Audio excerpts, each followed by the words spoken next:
All right, welcome to this behind the scenes look at the events in Tulsa recently. I'm Mike Adams, the Health Ranger. Thank you for joining me. These are some humbling and very profound events and in some ways hilarious events that took place at the Rhema Bible College in Tulsa, Oklahoma during this 3-day, well, I guess it was two days at that Bible college, but it was a 3-day event for all of us who were speakers and so on. Some amazing things happened there. And I want to share with you this message. You will laugh. You will be amazed at what you're about to hear. These are things that happen behind the scenes that you did not see in the videos. And some of these are hilarious things. And God taught me a very important and humbling message. That's the theme of all of this. And the message is to never judge people by the way they look, to only appraise people by what's in their heart, which is also, I believe, what Paul was telling other church leaders in 1 Corinthians about none who are of the world can appraise your value, but he who is spiritual can appraise all things. That's a paraphrase or close to the quote. But let me tell you what happened, because it's so funny and it's so profound. So first of all, imagine there's security everywhere. Security guys, former special forces, former military infantry, a lot of testosterone around. And Lynn Wood's security detail was a great bunch of guys, and General Flynn had his own security detail, and I had my own security guys, and so on. There was a lot of security, right? And then into this mix comes a remarkable man named Chris. And I regret I don't remember his last name. It's a little tricky, but we're going to get him on the show because you've got to meet this guy, Chris. He's like a force of nature. Now, Chris, I think he lives in Arizona because he flew out from, I think, Tucson. And even in the airport, Chris was wearing, I think, gold spiky dress shoes. So actual gold spikes on the shoes. He's rocking a mohawk, kind of like a blondish mohawk. And he's obviously a bodybuilder. And he's got a very square jaw face, but he's jubilant all the time. I mean, he's very joyful. And he's turned his body into a sculpture of fashion.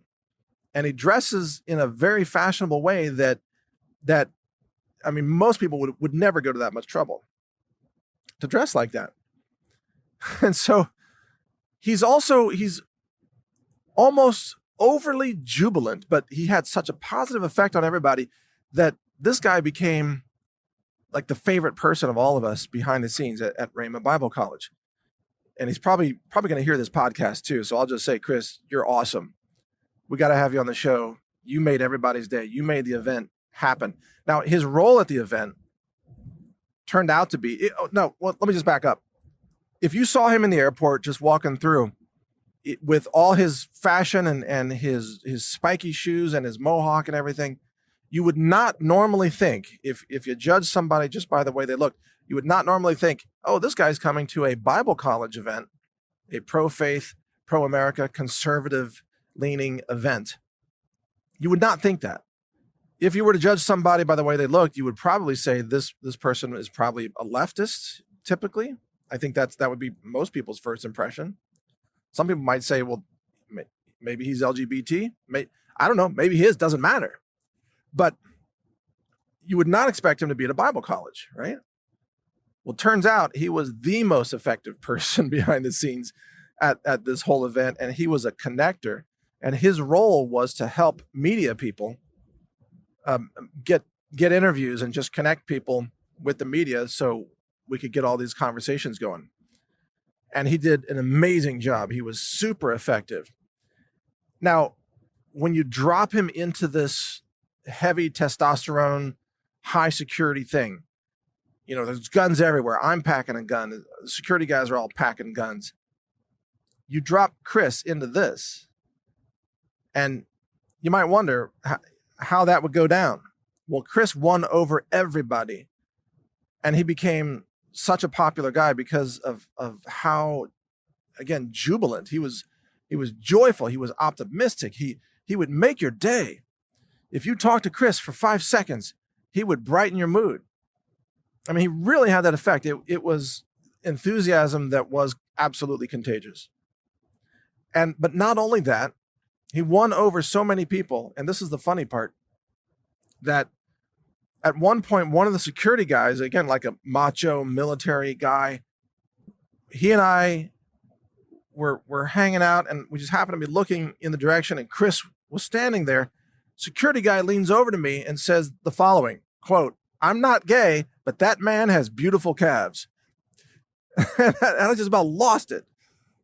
Just, it was like, that is the funniest thing that I have heard all day. And like, you're right. That man does have beautiful calves, because Chris had put on these very like body shaping tight slacks, or not even slacks. I don't know what you call them. I guess we'll have to ask him.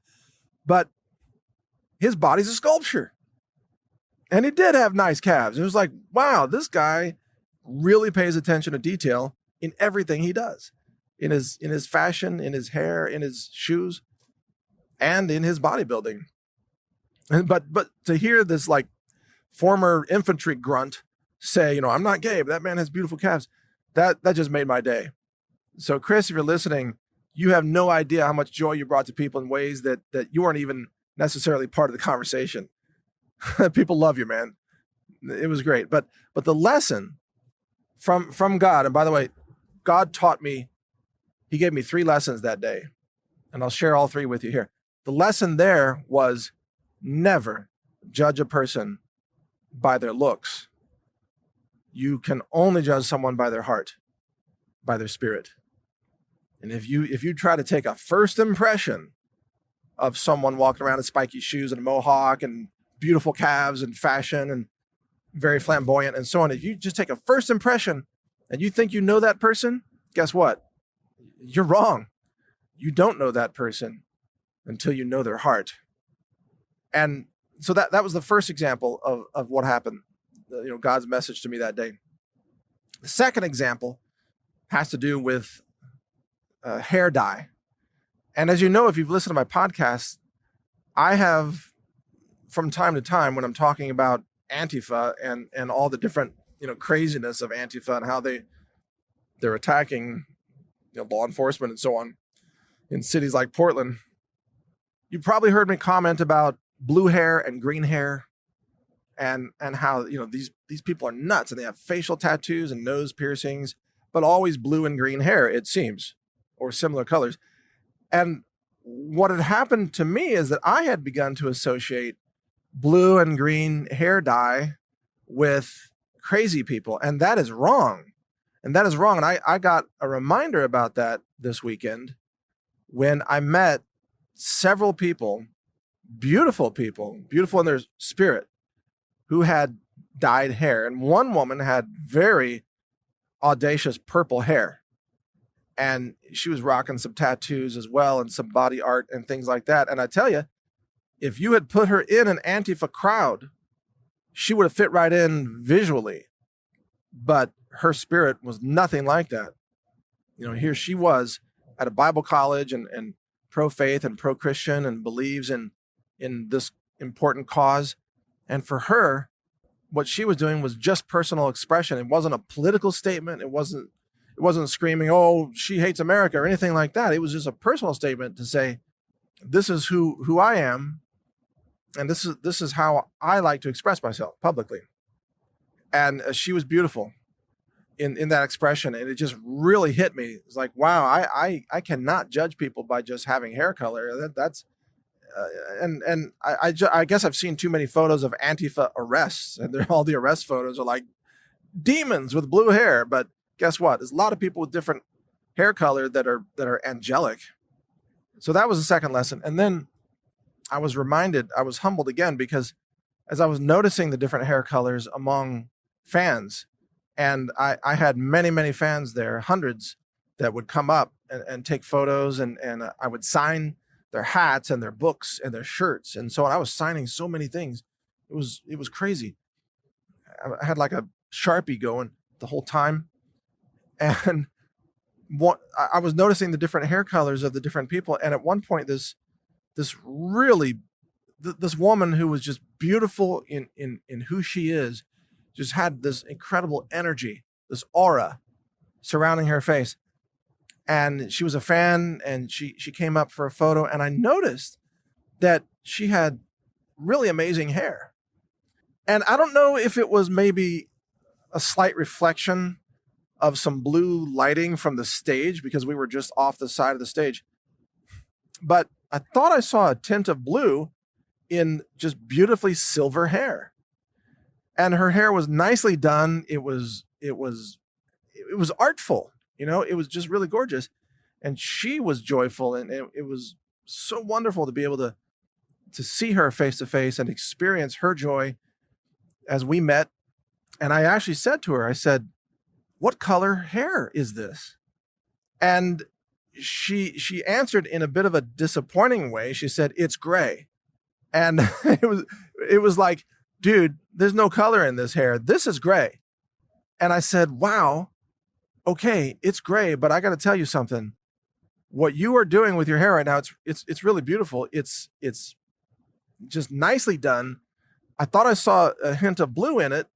I thought you had colored it this way because this is a fashion statement today. People would love to have your hair because it is really beautiful." And she was surprised to hear that, because it sounded like maybe she was disappointed that it was gray. But I got to tell you, it was beautiful. And so that was my lesson, another lesson from God, to say, the one time I thought somebody had hair color, they didn't.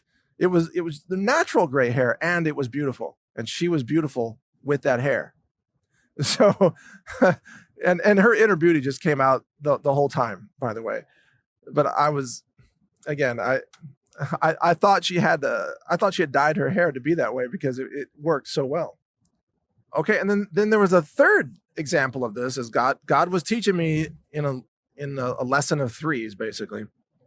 God was teaching me not to judge people by what they look like, which I don't think that I do, but maybe I was judging people by hair color before, so I need to be really careful about that.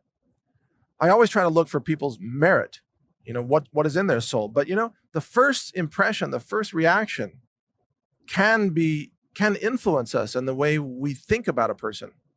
So when I was at the dinner the night before the event in Tulsa, and it was kind of a VIP dinner, and by the way, my voice is a little bit hoarse because I've been speaking so much for the last 3 days. So that's why I apologize for that. But I saw a man there who is, African-American man, chiseled, rocking some really interesting hair. And I think he came in a trench coat. And I thought to myself, this man, clearly he's associated with somebody here at this event. He didn't look like security to me. I thought maybe he was like maybe a marketing person for some of one of the other speakers or something like that, or maybe he was with Clay Clark. I didn't know, but I recognized myself thinking that his actual look, like, this guy could be an undercover drug guy infiltrating the underworld because he could fit in. I mean, he could take on a criminal look. I'm not saying that he looked like a criminal or that he was, because he wasn't, turns out. But he could move in those circles, fitting in visually, even though that's not what his heart was. And so I decided I want to introduce myself to this man. I want to meet him. And I don't recall his name. It wasn't a common name, but I introduced myself. I said, "Hi, I'm Mike Adams. I'm one of the speakers here, and just like to meet you." And it turns out he was law enforcement. And that he became part of the security team in various ways for the event. I think he was with the sheriff's office there in Tulsa County, but I'm not sure. He might have been PD. That wasn't clear to me, but he was law enforcement. And I'm willing to bet he probably did undercover work. So once again, maybe you might meet someday someone who's undercover, and they're playing a role, and they're trying to fit in. Someone who might be trying to look homeless or trying to look like a criminal, whether it's a white criminal or a black criminal. And that person might be the most amazing person that you've ever met. You just don't know it until you get to know their heart. So that was God's third reminder to me to say, guess what? Never judge someone by the way they look, which again, I wasn't, but I could see that it would be very easily to misjudge this person by the way they visually looked at first glance. And with so much of this happening in America today, where you've got this media narrative and this political narrative to try to separate people by the way they look, where they're teaching the black students to hate white people or at least to fear them. And they're teaching white people to hate and fear black people, all this racial divide. And they're doing this, they're trying to teach people to judge you by the way you look. And they're trying to teach black people to be in an instant victim class. And they're trying to teach white people to think that they are instantly oppressors because of the way they were born and the color of their skin. And that is dangerous, that is treacherous, that is satanic. It's evil to do that, because the answer to this is for us to reach out to each other. When you see someone and you're in an appropriate context, you see someone that maybe you think, wow, that person looks maybe like a criminal, or that person has got crazy blue hair, or that person looks really flamboyant. They couldn't possibly be a Christian, or whatever you think. I want you to check that. And I'm going to do the same, because I think I have misjudged what blue hair means. And I'm going to correct that. And I'm going to be very careful and work to know someone's spirit and to know their heart, instead of just going with that first reaction. Because guess what? The first reaction is wrong in many cases. Now then, on the flip side of this, something else interesting happened, and it involves men's fashion. And if you saw the videos, you know I was wearing a very expensive suit. You know, the whole ensemble of what I was wearing, the suit jacket and the shirts and the slacks and the tie and everything, I mean, it is a couple $1,000s. Just letting you know. Very famous brands that I don't know anything about. And people would come up to me at the event some who knew me and some who didn't know me, and they were really impressed by the suit, which I found strange because, of course, I never wear suits, and not normally. I only wore this suit out of honoring, Clay Clark's professionalism and honoring the Rhema Bible College. I wanted to dress appropriately to the venue, because I really honor that college and how they were able to make this available and have a very important pro-God, pro-Christ message. And so, I didn't want to walk in my ranch pants like I normally wear. Like, oh, here's the health ranger. Yeah, just finished cleaning the chicken cage. Yeah. No, I mean, you're going to dress up to show some respect, right? So I dressed up. In fact, I think I dressed up more than I've ever dressed up in my life for this.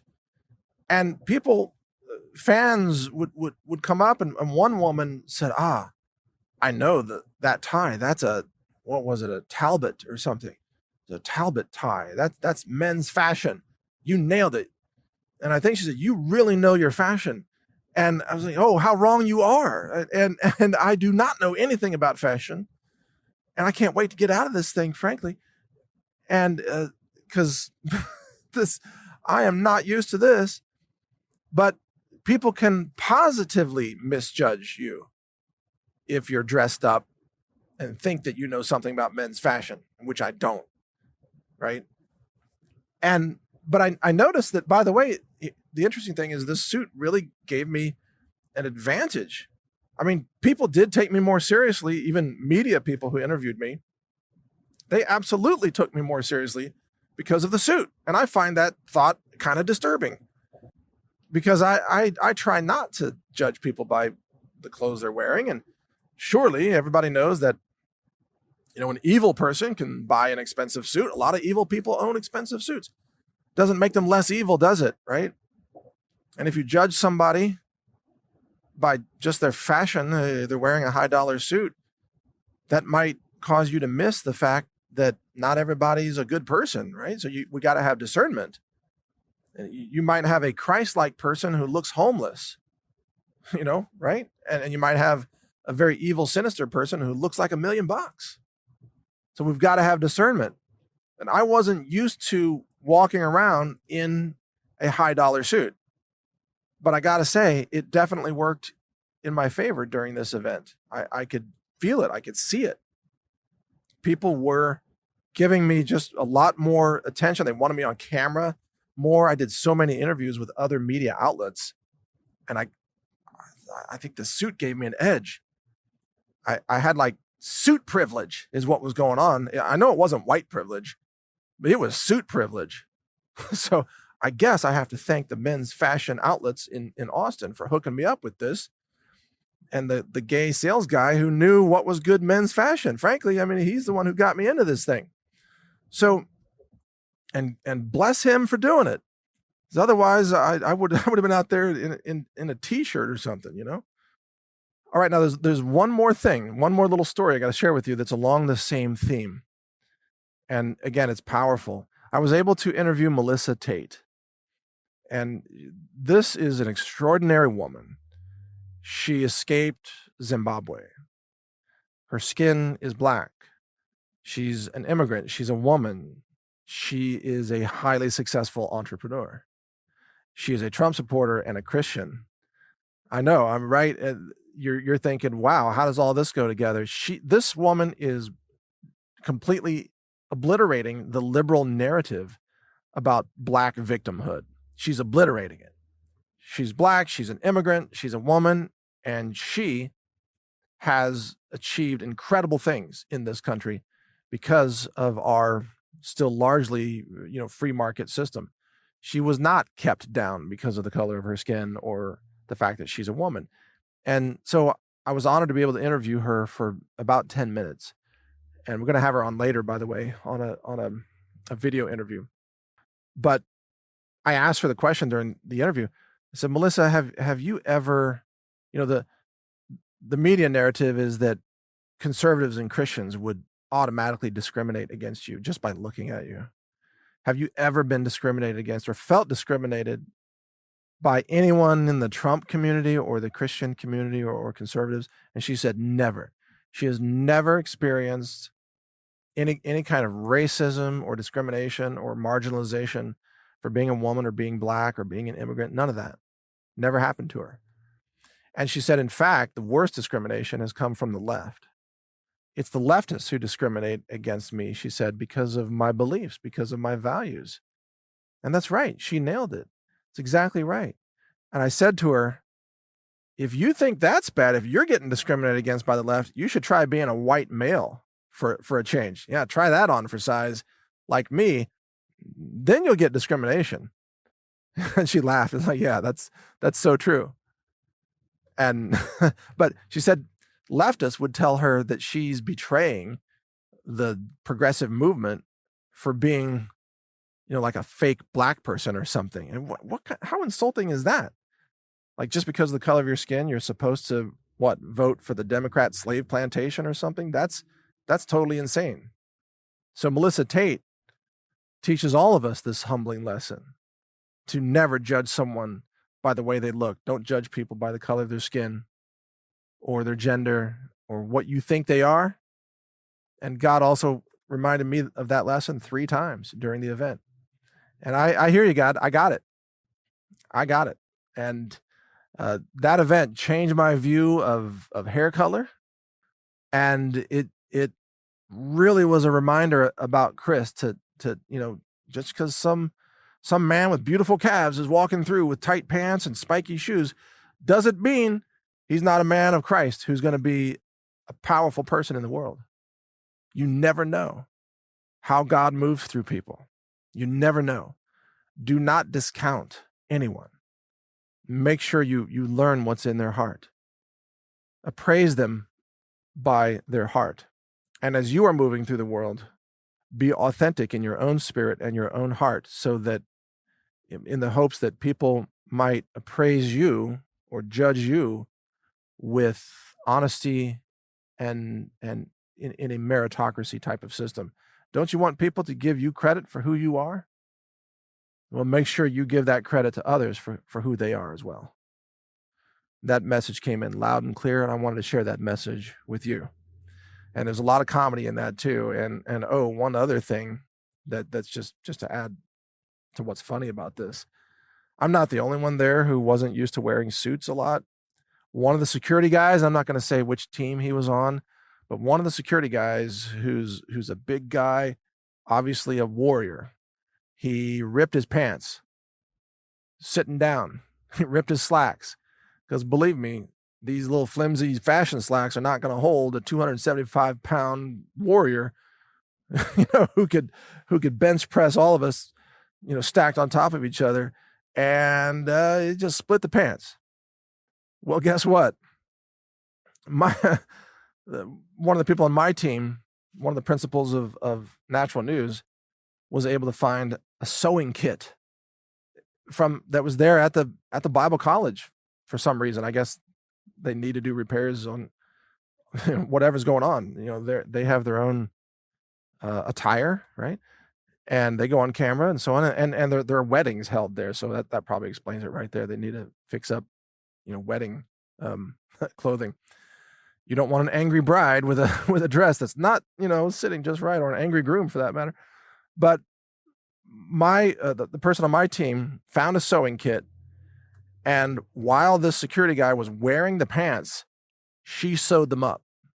And so just imagine the image of this big, brawny, muscular, security grunt guy with split pants, and a woman is there sewing them up while he's wearing them, and he trusts her. He's like, I hope you have some needle control there, girl, because this is a sensitive area. And it all went fine. Got his pants sewn back up. He's in good shape. Wardrobe malfunction repaired, back in business. But that happened. That's a behind the scenes thing that actually happened. And there's so many other, profound but also hilarious, sometimes joyful things that happened that were eye-opening, and God moving through each and every one of those things that happened. It was the most humbling and the most inspiring 2 days of my life. I just can't remember anything like this. So there's a lot more that I'm going to share with you about what happened. Well, I don't know, that sounds like it's negative. What transpired. I mean, it was a breakthrough for America and the future of humanity, as far as I'm concerned. It's all good news. I've got all kinds of good news to share with you, but I'll do that in some other subsequent podcasts. But I just want to share this one with you first here. It's so funny. I'm not gay, but that man has beautiful calves. Like, we should make a t-shirt out of that or something. It's great. So have a great day. I'll have more for you soon. Check out the podcasts and the interviews coming up at the Health Ranger Report channel on Brighteon.com. Survival Nutrition is our new free audiobook that you can download right now from survivalnutrition.com. In this nearly 8-hour audiobook, you will learn life-saving secrets of how to use food, nutrients, plant molecules, trace minerals, and chemical compounds to save your life, even in a total collapse scenario. I'm Mike Adams, the Health Ranger, and I'm the author of Survival Nutrition. I founded and run a multi-million-dollar food science laboratory, and I'm the author of the best-selling science book, Food Forensics. I'm also a prepper, a patriot, and a survivalist. I can teach you how to survive what's coming by growing your own food, medicine, and antibiotics that can help keep you healthy and alive even during the worst of times. At survivalnutrition.com, you'll be able to instantly download the full free audiobook as MP3 files. Keep a copy of all these files on your local hard drive and print out the full guide just in case we lose the power grid. survivalnutrition.com.